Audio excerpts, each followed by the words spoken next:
5 yoga poses for hip pain. दोस्तों, अक्सर एक जगह पर बैठकर लंबे वक्त तक काम करने की वजह से या फिर एक एक्टिव लाइफस्टाइल ना होने की वजह से कई लोगों को हिप पेन यानी कि नितंबों में दर्द की शिकायत हो जाती है। और इस शिकायत को योगा की मदद से आप किस तरह से दूर कर सकते हैं, आइए जानते हैं। आनंद बाल आसन। अपने मैट पर सबसे पहले आपको लेट जाना है, बिल्कुल सीधा इस तरह से।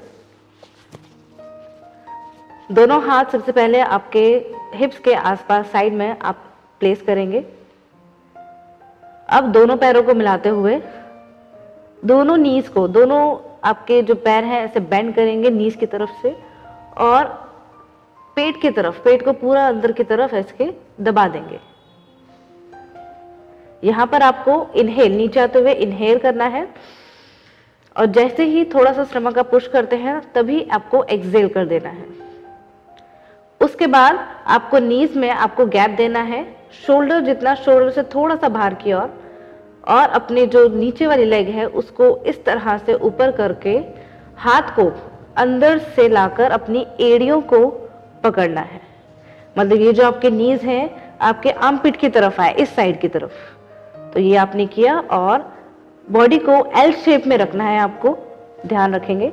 ये आपने अंदर से पकड़कर ऊपर से प्रेस करना है नीचे की ओर, और आपका ये आनंद बालासन पूरा होता है। आंखें बंद कर कर पूरा ध्यान आपको अपने शरीर पर, श्वास पर पूरी सजगता के साथ नॉर्मल श्वास में ही रहना है, और फिर धीरे से अपने हाथों को छोड़ना है। नीज को दोबारा से बेंड करते हुए, पैरों को नीचे लाते हुए धीरे से नीचे 1 बाय 1 आप रख सकते हैं। इसमें क्या करना है आपको, अगर किसी को ज्यादा बैक पेन है, ध्यान रखेंगे कि आप जैसे ही ऊपर आ रहे हैं तो एक एक लेग को ऊपर लाएं, आराम से लाएं, बिल्कुल आराम से। और अगर किसी से पैर नहीं पकड़ा जाते, जैसे हम कर रहे हैं इस टाइम, तो अगर किसी से पैर नहीं पकड़ा जाए तो आप अपनी काफ को भी इस तरह से पकड़कर नीचे की ओर प्रेस कर सकते हैं।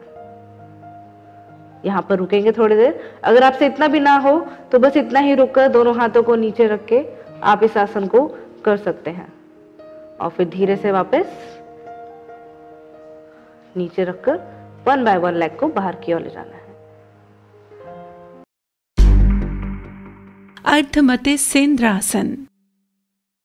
सबसे पहले आप अपने मैट पर अपने पैरों को इस तरह से सामने की ओर ले आइए, कमर को सीधा कीजिए, और थोड़ा श्वास पर ध्यान रखते हुए अब हम अपने लेफ्ट लेग को, मतलब अपनी उल्टी पैर को ऐसे राइट पैर के नीचे की ओर लाना है, और अपने हिप पर, मतलब अपनी जो हिप है आपको हील पर इस तरह से रख देना है।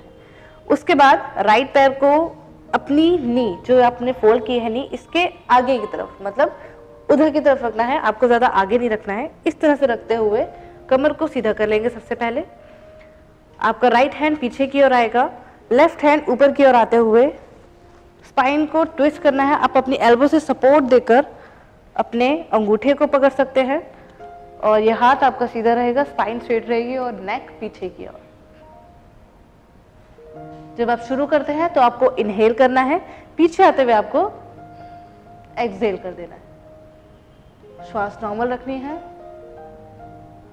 आपको इसमें गर्दन ज्यादा नीचे या ऊपर या किसी तरह की कोई मूवमेंट, मतलब आपका जो शोल्डर है ज्यादा नीचे झुके नहीं, स्पाइन इस तरह से झुकनी नहीं चाहिए, आपको ज्यादा से ज्यादा सीधा रखना है। और वापस आते हुए गर्दन को सबसे पहले, फिर आपको लेफ्ट हैंड और फिर राइट हैंड को इस तरह से रखते हुए सेम पहले वाली पोजीशन में आ जाना है। इसी आसन को आपको दूसरी साइड से भी करना है। बद्ध कोण आसन। तो चलिए शुरू करते हैं। हम बटरफ्लाई किस तरह से करते हैं देखते हैं। सबसे पहले मैट पर आपको इसी स्थिति में बैठना है, अपने दोनों पैरों को इस तरह से मिलाते हुए, मतलब अपनी जो सोल है पैर का एक दूसरे से मिलाते हुए, और फिंगर से, मतलब इसे क्लच करते हुए दोनों हाथों को शरीर को एकदम टर्न के, मतलब स्पाइन को स्ट्रेट करते हुए इस तरह से लॉक कर देना है। आपके जो हील है ज्यादा से ज्यादा अंदर की तरफ आपको ले जाने हैं, बाहर की तरफ नहीं। तो इस तरह से ये आपका पोस्चर हुआ। ज़्यादा से ज़्यादा आपको नीज जो है नीचे की तरफ, ये बद्ध कोण आसन हो जाता है। अगर आप इसको मूव करते हैं तो ये है आपका बटरफ्लाई पोज। इस तरह से ज़्यादा आपको ज़मीन की तरफ, मतलब आपका जो हिस्सा है आपका नीज है, वो नीज आपके फ्लोर की तरफ लगने चाहिए। इसको आप 1 से 2 मिनट, 2 से 3 मिनट और 5 मिनट तक भी कर सकते हैं। जिन लोगों को क्रॉस लेग, मतलब इस तरह से नहीं बैठा जाता है, वो इस आसन में बैठ सकते हैं। अगर अंदर ज़्यादा करने में दिक्कत हो रही है तो थोड़ा सा बाहर आप इस पैरों को इस तरह से रख सकते हैं और फिर इसी मुद्रा को इसी पोजीशन में बैठकर बैक को स्ट्रेट करके, ज़्यादा झुकाए नहीं नीचे, इस तरह से मूव कर सकते हैं। गौमुखा आसन। अपने मैट पर सबसे पहले आप बैठ जाइए, अपने पैरों को सामने की ओर फैला लीजिए। इस स्थिति में कमर को सीधा रखिए और उसके बाद आपको अपना राइट लेग जो है नीचे की ओर लाना है। मैं आपको पहले दिखा देती हूँ क्या करना है। ये जो हील है आपकी, हील को इस तरह से आपको अपने हिप के नीचे रख देना है।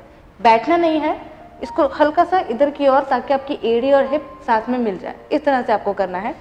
और ये वाला जो लेग है, दूसरा लेग, इसको इस तरह से कि आपकी नी टू नी एक दूसरे के ऊपर है। मैं आपको इसको सामने से दिखाती हूँ। पैर को इस तरह से रखते हुए, ये देखिए एंगल। कई लोगों का एंगल इस तरह से होता है, वो गलत है। नी बहुत क्रॉस उसमें जा रही है, या फिर बहुत ज़्यादा अंदर कर देते हैं, ओवर स्ट्रेच कर देते हैं। तो इसको सिर्फ नी के ऊपर आना चाहिए, एक नी के दूसरे पैरेलल में होनी चाहिए। आपकी एड़ी के ऊपर आपको हल्का सा प्रेस करना है, बैठना है और ये पैर बाहर की तरफ, जितना पास हो सके उतना, और एक कंफर्टेबल पोस्चर में कमर को सीधा रखना है। ये आपका फाइनल पोस्चर है लेग के अकॉर्डिंग। अब इसमें हाथों की मुद्रा क्या है, जो लेग आपका ऊपर है वही हाथ आपका इस तरह से ऊपर आएगा, और जो लेग नीचे है वही हाथ आपका नीचे की ओर। तो इस तरह से सबसे पहले आपको कोहनी को पूरा ऊपर की ओर स्ट्रेच करना है और सीधा कर देना है, और नीचे वाला हाथ ले जाते हुए पीछे हाथ को लॉक करना है। ध्यान से आपको पकड़ना है। मैं अभी आपको दिखाती हूँ किस तरह से आप इसको पकड़ सकते हैं। और आंखें बंद करके पूरा ध्यान अपने श्वास और शरीर की ओर लगाना है। गर्दन को सीधा रखना है, गर्दन झुके नहीं, कमर झुके नहीं, और आपका जो कोहनी है नीचे की ओर ना झुके। पीछे वाला हाथ देखेंगे, अब मैं इसको पीछे से दिखाती हूँ आपको किस तरह से करना है ये आसन। ये आपने ऊपर हाथ किया और नीचे से इस तरह से पकड़ लिया। आपसे जितना हो सके उतना करना है। अगर आपका हाथ यहाँ तक आ रहा है तो भी कोई प्रॉब्लम नहीं है, यहाँ तक आ रहा है तो भी कोई प्रॉब्लम नहीं है। आपके हाथों में अभी लचीलापन नहीं है, आप मतलब बिल्कुल फ्लेक्सिबल नहीं है आपके आर्म, तो आप बिल्कुल ओवर स्ट्रेच नहीं करना है। जितना आपसे हो सके उतना। अगर आपका सिर्फ एक ही हाथ जा रहा है पीछे की ओर तो भी आप इस आसन में होल्ड कर सकते हैं। तो ये कुछ सावधानियां हैं, मतलब आपको देखना है कि आप किस लेवल पर हैं। अगर आपके जो नीज है बहुत ज्यादा फोल्ड नहीं हो रहे हैं तो आपको यह आसन बिल्कुल अवॉइड करना है। मलासन। सबसे पहले आपको मैट पर बिल्कुल सावधान की स्थिति में खड़े होना है। इस तरह से मैं थोड़ा सा इधर हो जाती हूँ ताकि आपको थोड़ा और अच्छे से दिख जाए। सीधा खड़े होने के बाद आपको लेग्स अपने शोल्डर से थोड़ा सा बाहर की ओर ओपन करने हैं। मतलब ये आपके शोल्डर्स हैं, इसके नीचे से थोड़ा सा बाहर आपको लेग ओपन करने हैं, और जो टोज हैं थोड़ी आउटवर्ड, हल्के से बाहर की तरफ। इस तरह से आपको लेग में सीधे खड़ा होना है। अब आपको अपने दोनों हाथ नमस्कार की पोजीशन में, एल्बोज बाहर की तरफ रहेंगी, अपने चेस्ट के बिल्कुल सामने की तरफ। हिप जो है आपके अंदर और स्टमक इन, मतलब ये ऐसे आगे की तरफ और स्टमक अंदर की तरफ रहेगा। अब धीरे से आपको नीचे की ओर बैठना है, स्क्वाट पोजीशन में लाते हुए अपने आप को, और आपके जो एल्बोज हैं, आपके जो नीज हैं, इसके आसपास इस तरह से टक हो जाएंगी। मतलब आपको प्रेस करना है बाहर की ओर यहाँ से, और आपका हाथ यहीं का यहीं रहेगा।